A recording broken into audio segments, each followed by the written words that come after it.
बिस्मिल्लाहिर्रहमानिर्रहीम। अस्सलाम वालेकुम प्यारे दोस्तों, कैसे हैं आप सब लोग। मुझे उम्मीद है कि आप सब ठीक ठाक होंगे, मज़े में होंगे और मैं भी बिल्कुल ठीक हूँ। तो जैसे कि जी रमज़ान की आमद है और सारों ने रमज़ान की तैयारियां शुरू कर दी हैं, तो हमने सोचा कि बहुत खा लिए जी फ्रोज़न पराठे, लच्छे वाले पराठे। आज हम बनाएंगे मक्खन वाला नमकीन कुलचा और ये देखें जी घर के मक्खन के साथ इसको खाएंगे और सहरी के लिए बना के रख लेंगे इफ्तारी में ही, और ज़बरदस्त और नरम रहता है। अगर चैनल पर नए हैं जल्दी से सब्सक्राइब करें, बेल आइकन को प्रेस कर दें।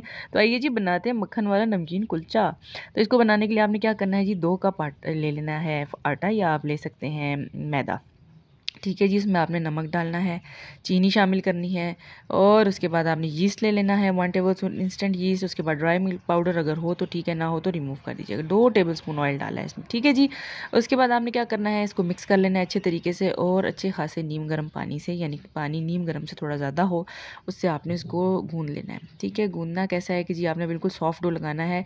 अगर आप कुलचे, नान, पिज़्ज़ा अच्छा बनाना चाहते हैं तो उसका राज ये है कि जब ये इस स्टेज पे आ जाता है आटा, तो आपने करना क्या है कि इसको फ्लैट सरफेस पे डाल के अच्छे तरीके से ऐसे इसको मसल के कम से कम 5 से 6 मिनट बनाना है। ठीक है जी, उसके बाद हमने ऑयल थोड़ा सा जो रिमेनिंग है वो डाला और अच्छे तरीके से देखें इसको गूंद लिया था। जब ये अच्छा सा स्मूथ सा हो जाएगा, सारे इंग्रेडिएंट्स मिक्स हो जाएंगे, तो ये देखें ऐसे बॉल बन जाएगा। आपने ऑयल लगा देना है इसके ऊपर और इसको तकरीबन आपने 1 घंटे के लिए रख देना है। ठीक है जी, राइस होने के लिए, जैसे आप बिल्कुल पिज़्ज़े के आटे को बना लिए। तो अब ये देखिए जी मैंने कर लिया था, इसके ऊपर कवर अप करके मैंने इसको रखा और ये फूल गया।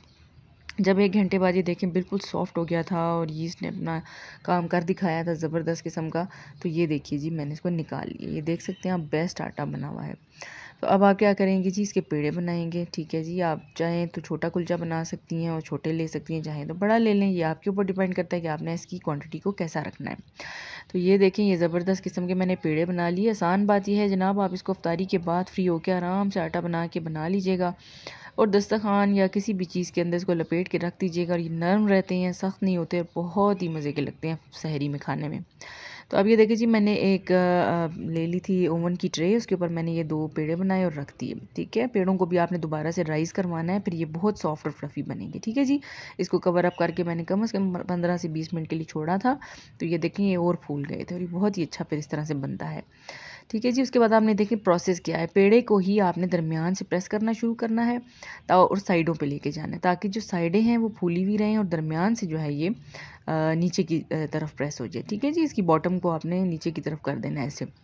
और ये देखिए साइड्स जो है ना इसकी थिक रहेंगी, इसका डिज़ाइन और इसका स्टाइल ये है। ठीक है, उसके बाद आपने सीज़र ले लेनी है और प्यारा सा डिज़ाइन देना है, ऐसे कट कीजिएगा।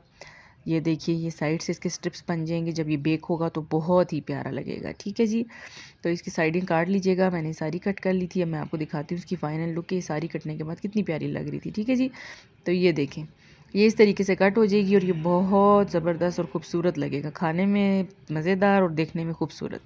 तो अब क्या करेंगे, ये देखें अब ये आप देखेंगे जी दरमियान से थोड़ा सा मोटा है। आपने करना क्या है कि एक फ़ॉक ले लेना है और उसकी मदद से दरमियान से इसको प्रिक कर दीजिएगा। और ये प्रोसेस हम क्यों करते हैं, ताकि दरमियान से ज़्यादा ना फूले और दरमियान से नीचे रहेगा और साइड से ये राउंड राउंड बहुत खूबसूरत लगेगा। अब आपने क्या करना है जनाब, एक योक ले लेनी है और इसको अप्लाई करना है। योक का कलर देखें कितना माशाल्लाह प्यारा है, तो आपने इसको अप्लाई करना है, इससे ज़रा नान का कलर भी प्यारा आता है और टॉप जो है ना अच्छी प्यारी सी बन जाती है, फ्लेकी सी। उसके बाद इसके ऊपर हम तिल शामिल करेंगे। ठीक है जी, कलौंजी के बीज शामिल करेंगे। ये देखें इस तरीके से ये प्यारा भी लगेगा और ओवन में बेक कर लीजिएगा और पतीले में भी यही टाइम है, 15 से 20 मिनट से पहले ही बेक हो जाता है। और कलर देखें इस तरीके से आ जाएगा। मैंने ओवन में किया तकरीबन 10 मिनट किया था और बन गया। और नीचे से भी देखें परफेक्ट ऐसे लगता है जैसे तंदूर में लगाया था आपने ये नान।